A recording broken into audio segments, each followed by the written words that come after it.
હાલ અમદાવાદથી એક ખૂબ જ દુઃખદ સમાચાર સામે આવી રહ્યા છે। અમદાવાદ જિલ્લાના જે ધંધુકા ફેદરા પીબળી માર્ગ પર સર્જાયેલા ગોજારા અકસ્માતમાં પતિ પત્નીનું મોત નીપજ્યું છે। બુલેટ સવાર યુવાન પતિ પત્નીના અકસ્માતમાં કમકમાટી ભર્યા મોત નીપજ્યા હતા અને રોડ પર અંધારામાં જે ઊભેલી ટ્રકની પાછળ બુલેટ ઘૂસી જતા આ અકસ્માત થયો હતો। આમ જ્યાં ત્યાં વાહન ઊભા રાખવામાં કારણે કુટુંબ ખતમ થઈ ગયું હતું।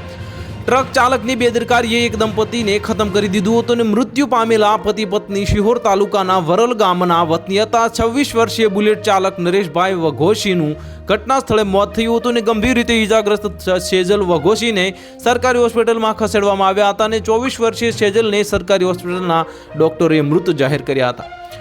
આમ સારવાર શરૂ થાય તે પહેલા જ સેજલ વઘોશીનું મોત નીપજ્યું હતું અને અકસ્માતના પગલે જબરદસ્ત ધડાકો થતા અને મરણચીજ સંભળાતા સ્થાનિકો દોડી ગયા હતા અને તેઓ 108 બોલાવીને અને ટ્રક ડ્રાઈવર અને ક્લીનરને બરોબરના ફટકાર્યા હતા અને પોલીસે ઘટના સ્થળે પહોંચી જઈને મૃતકના મૃતદેહને પોસ્ટમોર્ટમ માટે મોકલી આપ્યા હતા।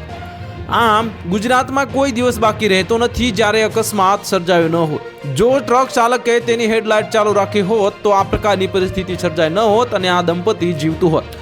આ રીતે ટ્રક ચાલકો અંધારામાં ગમે તેમ વાહનો ઊભા રાખી દે છે અને તેઓ બેકેલાઇટ જે પણ ચાલુ રાખતા નથી અને તથા આના લીધે અકસ્માતોની સંભાવના વધી જાય છે। તો હાલ માટે આટલું જ, મળીશું નવી અપડેટ સાથે। જો તમને અમારા વિડીયો પસંદ આવતા હોય તો વિડીયોને લાઇક કરી દેજો, ચેનલને સબસ્ક્રાઇબ કરી બાજુમાં આવેલા બેલ આઇકનને દબાવી દો જેથી તમને આવા સમાચારની અપડેટ મળતી રહે।